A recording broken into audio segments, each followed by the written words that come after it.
ప్రాణాయామం ఎలా చేయాలో చెప్పాడు, ఎలా కూర్చోవాలి కూడా చెప్పాడు. ఇప్పుడు చాలామంది అలాగైనా కూర్చోవచ్చు అంటున్నారు, అది వారి వారి వ్యక్తిగత విషయాలు.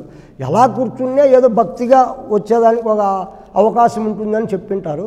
కానీ శాస్త్ర ప్రమాణం అయితే సమం కాయం శిరోగ్రీవం ధారయన్ నచలం స్థిర, భగవద్గీత ఆధారం. మనం భగవద్గీతను నమ్మితే భగవద్గీతలో ఉండే ప్రతి ఒక్క అక్షరానికి మనం విలువ ఇవ్వాలి కదా. మరి అలా కూర్చోమన్నారు. సమం కాయం శిరోగ్రీవం, సమంగా కూర్చో, శరీరం కాయం సమంగా పెట్టు, శిరస్సు కంఠము సమంగా ఉండాలి. ధారయన్ నచలం స్థిర, దార అంటే ఏకాగ్రత. గురువుగారు ఏం చెప్పింటాడో దాని మీద ఏకాగ్రత పెట్టి స్థిర అచలము చలనము లేకుండా శరీరం అల్లాడకుండా ధ్యానంలో కూర్చోనేది అలా చేయమన్నారు. మరి మనం అలా చేస్తున్నామా? ఎలాగ నువ్వు అలాగెందుకు చెప్పాడంటే ఇడా పింగళ మధ్య సుషుమ్న ఉంటుంది. ఇడా పింగళలో మనంతకు మనము తీసుకోకపోయినా మన ప్రమేయం లేకుండా అజిపా గాయత్రి అంటారు దాన్ని, అదే వస్తుంది అదే పోతుంది. 21,600 ఉచ్ఛ్వాస నిశ్వాసాలు ప్రతి ఒక్క ఆరోగ్యవంతమైన స్త్రీ పురుషులకు అవి జరుగుతూనే ఉన్నాయి. అలా జరిగితే ఒక్క మనిషికి 120 సంవత్సరాల ఆయుస్సు, నిమిషానికి 15 శ్వాసలు 15 శ్వాసలు తీసుకుంటే. మరి అలా అందరూ తీసుకుంటున్నారా? కొంతమంది ఎక్కువ తీసుకుంటున్నారు. ఇప్పుడు ఎక్కువ ఆహారం తీసుకున్నప్పుడు శ్వాస ఎక్కువ ఖర్చు అయిపోతుంది. పరిగెత్తినప్పుడు, భయపడినప్పుడు, ఎక్కువ బరువు మోసినప్పుడు, స్త్రీ సంభోగం చేసినప్పుడు శ్వాస ఎక్కువ ఖర్చు అయిపోతుంది. మరి నువ్వు 21,600 శ్వాసలు ఉపయోగించుకుంటేనే 120 ఏళ్ళలో ఎక్కువ పోతుంటే నీకు ఆయుష్ ఎలా ఉంటుంది? దాన్ని కుంభకంలో నిలబెట్టుకోమన్నారు. నువ్వు ఒక్క నిమిషము శ్వాస తీసుకొని కుంభించినావు అనుకో, ఒక శ్వాసే వదులుతావు, 14 శ్వాసలు నిమిషానికి మిగులుతాయి. అలాగ నువ్వు ఎంత చేసుకుంటే అన్ని శ్వాసలు మిగులుతాయంటే ఆయుష్ పెరుగుతుంది. కుంభక సాధన చేసినప్పుడు ఏమవుతుందంటే ఆరోగ్యం కూడా బాగుపడి లోపల స్ట్రక్ అయిపోయి ఉంటుంది. ఇప్పుడు ప్రతి మనిషికి ఉబ్బసకాయలు అంటారు కదా, ఉబ్బసం, అలాగే శ్వాస తీసుకుంటున్నారు అందరూ. సహజంగా ఎవరు తీసుకోవాలి అలాగే ఉన్నారు. కానీ నువ్వు శ్వాసను ఉపయోగించుకున్నది కూడా మనకు తెలియలా, అది ఆల్రెడీ జరుగుతోంది, అయినా మనం ఎలా ఉపయోగించుకోవాలో తెలియలా. ఏదో వస్తుంది పోతా అంతే అనుకున్నాం. కానీ దీని నుంచి మనం ఎలా ఉపయోగించుకోవాలా? ముక్కులోన గాలి ముక్తికి త్రోవ అన్నాడు వేమనయ్య అన్నాడు కదా. అందుకే కుంభకం చేస్తే ఇప్పుడు నువ్వు శ్వాస తీసుకొని ఎన్ని నిమిషాలు కుంభిస్తావో, ఎన్ని సెకండ్లు కుంభిస్తావో అంతవరకు ఒకే శ్వాస ఖర్చు అవుతుంది. మిగిలిన శ్వాసలు మనకు ఉపయోగపడదు, స్టోర్లో ఉంటాయి, స్టోరేజ్ అవుతాయి. అందుకు వాళ్ళు ఋషులు అన్ని రకాలైన సాధనలు చేసి ఎందుకు మనిషి త్వరగా చనిపోతున్నాడు దాన్ని బట్టి వాళ్ళు అన్వేషణ చేసి ఈ సాధనని కనుక్కున్నారు. ప్రాణాయామ సాధనను, రేచక పూరక కుంభక సాధనను వాళ్ళు చేసి అప్పుడు ఎక్కువ కాలం బ్రతకచ్చు. ప్రాణుల మీద ఫస్ట్ చేశారు. నిమిషానికి కుక్క 30 శ్వాసలు తీసుకుంటుంది, అది 25 ఏళ్ళు 30 ఏళ్ళు గుట్టుకుంటుంది. పిల్లి అలాగే, లేడీ అలాగే ఎక్కువ పరిగెత్తుతుంది కాబట్టి. తాబేలు 500 ఏళ్ళ వరకు బతుకుతుంది, నిమిషానికి 3-4 తీసుకుంటుంది. అది మానవునికి తాబేలుకు పోల్చారు. తాబేలు పోయేటప్పుడు ఇలాగ పోతూ ఉంటుంది, ఏదైనా శబ్దం వస్తే టక్కన లోపలికి ముడుచుకుంటుంది. అదే మన ఇంద్రియాలు కూడా అలాగే మనం అంతర్ముఖంగా అలాగ ముడుచుకోవాలి, బయటకు వెళ్ళేటివన్నీ బంధించాలి అని తాబేలను ఉదాహరణగా పెట్టారు మనకు. అలాగ మనం కూడా శ్వాసను కంట్రోల్ చేసుకుంటే ప్రతి ఒక్కరు కూడా మృత్యుంజయ విద్య, నువ్వు ఎన్ని సంవత్సరం నీకు ఇంకా శరీరం సావు వద్దు అనేంతవరకు బతకచ్చు. సావే లేదు, మృత్యుంజయుడు అంటే సావు లేదు అని అర్థం. అన్నిటికీ మూలమేది శ్వాస.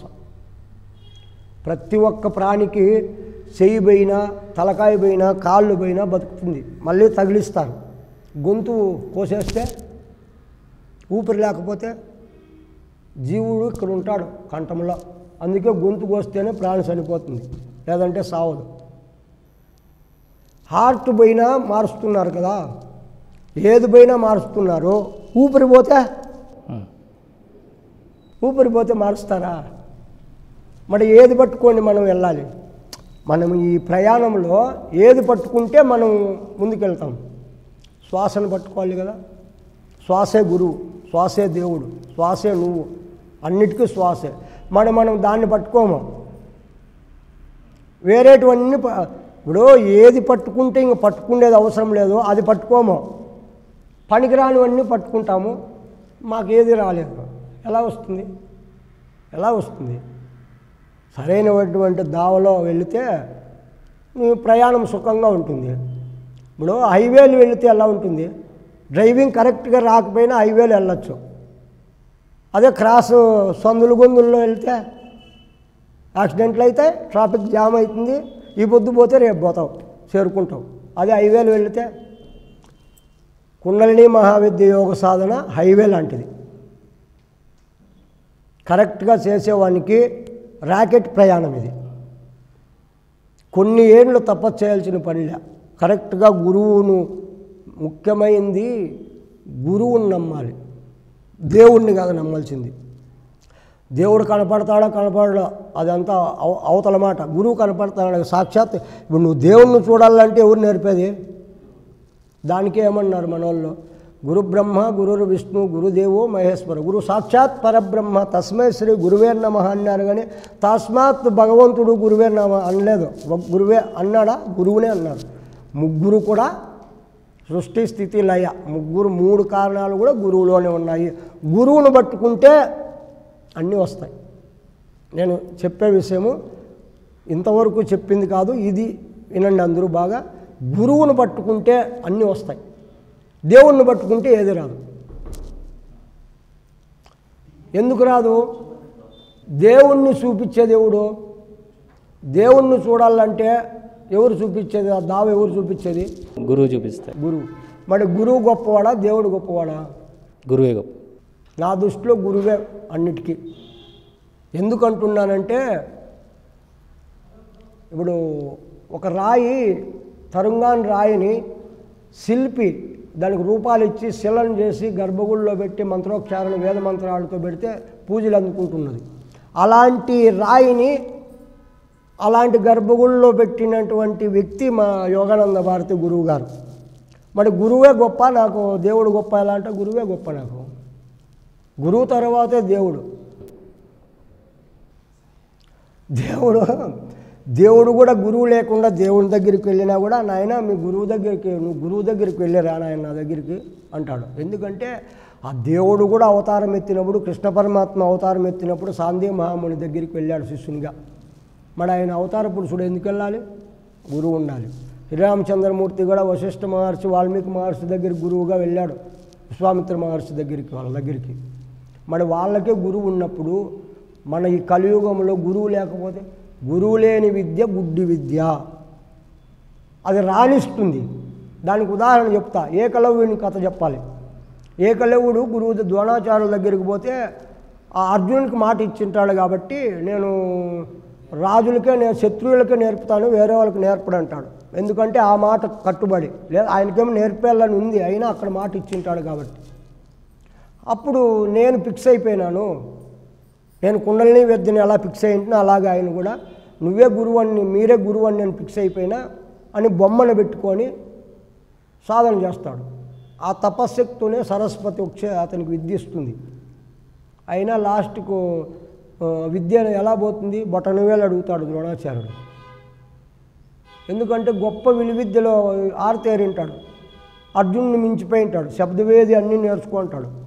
అర్జునునికి ఎదురు బాణం వేసి ఉంటాడు. అప్పుడు అర్జునునికి నాకు తెలియకుండా నువ్వు ఎవరికి విద్య నేర్పించినావు? లేదు నేను నేర్పరా, నేను చూపిస్తాను పిలుచుకుపోతాడు. అప్పుడు గుడి దక్షిణ బట్టకనేళ్ళు అడుగుతాడు. అయిపోయా. అలా ఉంటుంది. గురువు లేకుండా విద్య నేర్చుకుంటే అలాగే ఉంటుంది. ఇది నిదర్శనం. అందుకే ప్రతి ఒక్కరికి గురువు అనేవాడు ఉంటేనే ఆ విద్యలో రాణిస్తాడు. అది కూడా గురువు అంటే ఇప్పుడు ఈ మాటలు కొన్ని కఠినంగా ఉంటాయి. ఇప్పుడు నేను చెప్పేటివి వీధి వీధికి గురువులు ఉన్నారు. ఇప్పుడు దీన్నే వీరబ్రహ్మేంద్ర స్వామి ఉల్లిగడ్డకు గురువు పుడతాడు అన్నాడు. అర్థమైందా? ఉల్లిగడ్డ గురువు అంటే అది చెట్లో ఎన్ని వేరుశనగ పుట్టినట్లు ఉల్లిపాయలు కూడా ఒకదానికి ఇన్ని పుట్టింటాయి. వీధి వీధికి ఒక గురువు ఉన్నాడు. సద్గురువు కావాలి. గురువుల దగ్గరికి పోతే ఏముండదు, సద్గురువు కావాలి. గురువు అంటే అర్థమే 3 అక్షరాలకు గుణాతీతుడై ఉండాలి, త్రిగుణాతీతుడై ఉండాలి, గుణరాహిత్యమై ఉండాలి.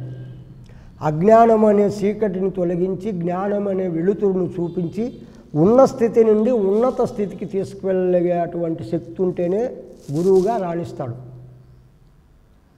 అవన్నీ లేకుండా గురువు అంటే ఉచితం కాదు.